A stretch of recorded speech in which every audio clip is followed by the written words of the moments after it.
Welcome to PK Woodworking, and yes, this is not my shop.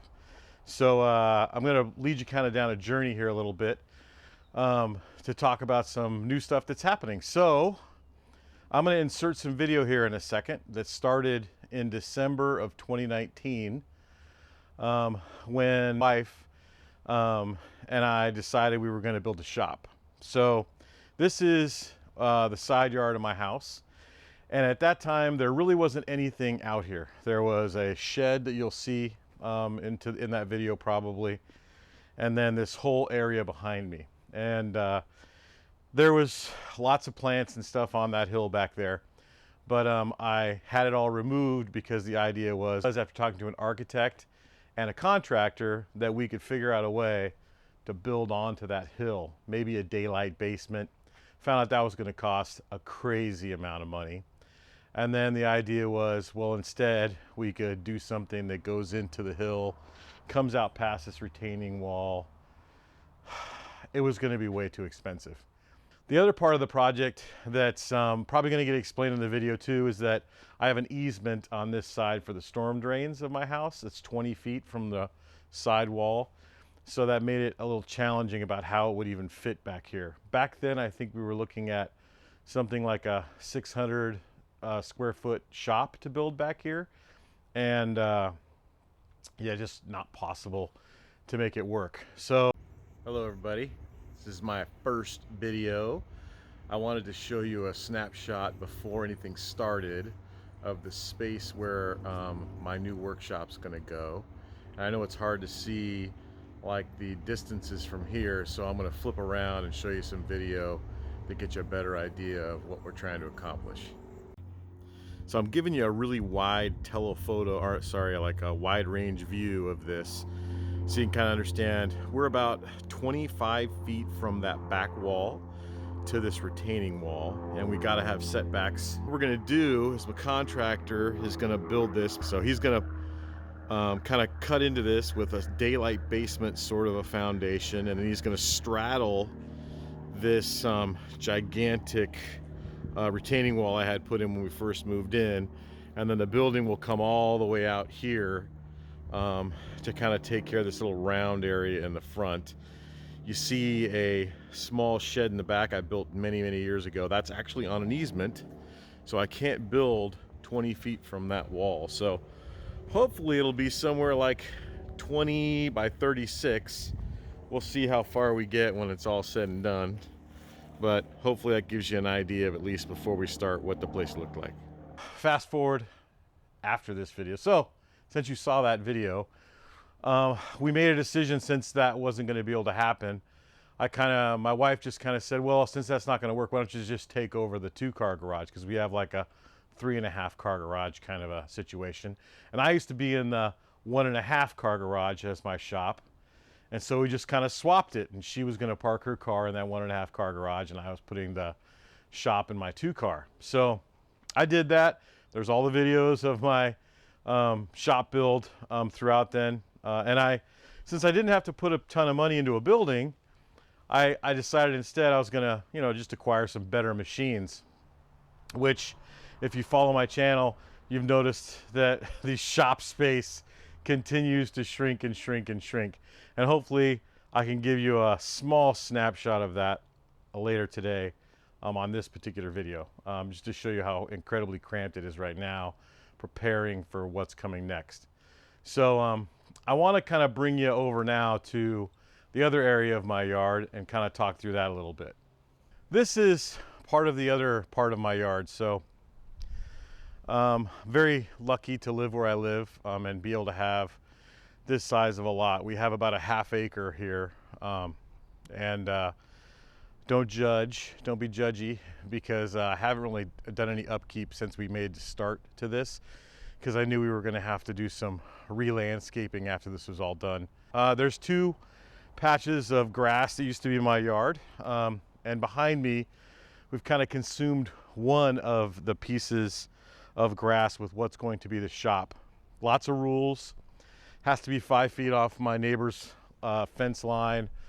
Certain setbacks from my hill that had to be right on, and then also distances from my particular house. Plus, it's probably gonna overwhelm somewhat the yard, but I think it's gonna look great because in the city we're in, you have to have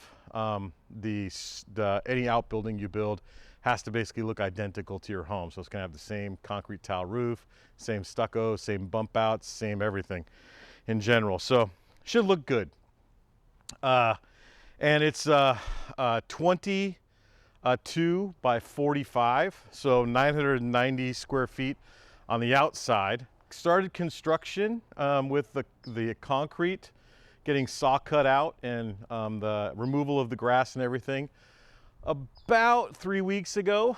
I was going to take video of that. I have been taking videos of that, I should say. I have a lot of 3 cameras out here in the backyard that are taking video of it constantly, and I'm hoping to use some of that as B-roll on this. We'll see how it comes out when we do it. But in general, there hasn't been a whole lot for me to come out and video up until now. Tomorrow they're pouring the slab, so it's a monolithic pour. It's got a I think 16 by 18 footer at the back, and then at the front it moves to a bigger footer. At the front I think it's 16 by over 24 deep. Lots of steel in this so far, and where I am right now it doesn't require a vapor barrier or any sand because this is like clay and nothing comes up through it. So hopefully that's good. City approved it, of course. And then it will have a bathroom in it, full bathroom in it. And then it'll also have a sink on the back side for me to, clean stuff out through, etc. So I'm going to also bring you through a little later with some video on my camera, on my phone, to show you what that looks like also. But in general, very exciting time for me. So now I'm going to bring you back to the shop. Here is the shop as it exists now. So there's nothing wrong with my shop. I love the shop. It's 400 square feet exactly on the inside. It's 20 by 20. Over the course of the last few months of getting prepared for this, we had a 400 amp service installed, rewired, and then it's set up so 200 amps will continue to be for the house, and then 200 amps will be for the shop. And so again, I'll walk you through that a little bit in a second. But what I wanted to really talk about is that, it's a mess right now. It's packed, it's full of stuff, challenging to use pretty much the shop at all right now, especially since you're going to find out that they had to saw cut 2 feet in front of my garage to basically get the waste connection installed. But I'll give you a quick shop tour to orientate it and a handheld video to show you the rest of it. But the way I had it set up was I have an interior a circuit breaker panel, sub panel, 125 amps. I've had 0 problems running my whole house off of 200 amps with all of this crazy stuff inside here. So right now, as you move farther down, you got the sliding table saw in front of it, which is pretty well covered up by all the junk that I have on top of it right now. I've got a Voyager DVR drill press that's back there. I've got a cabinet for all of my tooling. Now it's got too big, so I've had to buy another cabinet, which I'll show you in a minute. I have my felder shaper back there. I've got my tool wall in the back. And then a couple of things you probably have never seen in here before because I didn't have them in here.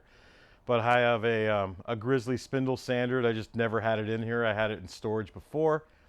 And then I've got the SCM bandsaw that I got a few months back that was, I wouldn't say it was a random purchase, but because I was looking for something to replace the Laguna with, and maybe go down to just one bandsaw, or maybe that bandsaw and a really small bandsaw. This came up as it was basically a loaner unit for someone, maybe a year old at the most, and I got an incredible deal on it, so I couldn't pass it up, and now it is taking up a lot of real estate that I didn't have. And then if you've seen the videos before, I've got my SCM Law Invincible joiner planer combo. And then a ton of other things in here that I could probably never get to. I have a TSM 22 Castle pocket hole machine back there in the corner. All my audio video stuff, you know, it's just loaded. And my dust collector that I have currently right now, which is a 3 horsepower Super Gorilla from Oneida, that's in a room outside with the air compressor. So that stuff is all gonna pretty much change in a little bit, and I'll show you why. This is my single car garage where I used to have my shop in before. And as you can see, I've got a wide belt sander here now. I sold my double drum sander. It was a great sander, CWI. And I've been looking for a long time and randomly found this from a gentleman who's been incredibly, you know, nice about this. It's got some things to fix after it was shipped to me and the shipping company, you know, basically damaged it. But I think we're going to be able to get it up and running. I've got all the parts on order, and hopefully it's taken care of with the insurance that I purchased with it. We'll see. I think she's going to be amazing. Behind this is a dust collector. This is my new Felder RL200. Again, I got a great deal on this from somebody who was selling it used. Not very used though, so that was amazing. But this is going to require more power. This is 3-phase. My Oneida is single phase. This is, you know, 7.5 horsepower versus 3 horsepower for the other one. So I'm going to need to upgrade my Phase Perfect, which I'm going to have to purchase pretty soon to have ready for when the shop is done. But I think this will handle all of my dust collection needs and more that I could ever throw at it. Like, say for instance, even if I ever wanted to upgrade to a dual belt or a 2-head wide belt machine in the future. But yeah, and then this is my Felder, or I should say Hammer, HS950 that never gets seen in the shop very often. And then if I turn around here, that is a Stanley Vidmar cabinet. Again, another amazing find on Craigslist. And it's in pretty much brand new condition. And that's going to store all of my tooling for my shaper and everything else in one space. It's got a lot of space inside of it, so I'm sure I'll be able to fit more than just that. So now I'm going to switch you to the handheld stuff, and we'll kind of continue. All right. Well, I'm going to kind of take you through a little bit more of this kind of shop view or whatever to show you all the different things I was talking about. So let me flip around and give you a look. All right, so here was the Cassidy I was telling you about, the 37 inch wide belt that I got. And then again, this is in my in my single car garage. It used to be my shop. There's the Felder. And then I'll come around to the front here a little bit. Take a look at this. So there's the front of the Felder. There's my Hammer HS950. And then this is that Vidmar cabinet I was talking about right here. Again, this is all going to get cleaned out, hopefully, when all this moves on. So let me switch around and show you the rest of the shop as it is now. Okay, so this is the shop as it is now. So you'll see there's that 400 amp panel that we installed right there. Next to it is the 125 sub panel. Above it is my 3-phase kind of circuit breaker panel that I am not going to use in the new shop. I'm going to have a real 3-phase panel in that particular thing. This is, again, my table saw. That is the outrigger fence. Getting used to this. That's the outrigger fence on the little mobile device to take off. So I probably won't use that as much in the new shop, but we'll see. Then I got, my cart that I use to carry things around on. My finishing setup that I hardly ever show. And then, you know, the Nova that I was talking about previously. And then I've got the grit stuff set up too everywhere. You might see one of those here and there. That's my shaper. And then as we come back around this way, you'll see some of my other things I've got. And then, you know, this is one of those Nord adjust tables that I made. Most of this stuff is going to get reused in the new shop, which is great. Then I have my setup for my Capex and my big bandsaw I was talking about. There's the joiner planer combo, and then, you know, clamps, etc. Again, this worked great when I didn't have this gigantic bandsaw. And, you know, but again, always possibility to do more and to do better. With the space, when you're working on something big, it just got more challenging. So off to the new shop. Let me show you some of the construction stuff. From here you can see that they kind of removed all this concrete down here. That'll all get repoured, kind of formed up. This corner is all slightly higher than the existing concrete. Same thing with this corner over here in the back. Slightly higher than that curb right there. But the concrete team's going to have that all kind of sorted out. Obviously, I'm only going to have it connect at level where level to the forms, I guess I would say, where the actual door's at for the garage door. Other than that, the rest of it will kind of just come up around it as like a planter per se, I think. So we'll figure that out as we get to it. But needless to say, big project underway. Pour tomorrow, and rumor is could be framing at the end of this week. So I think things will start going pretty quick after this.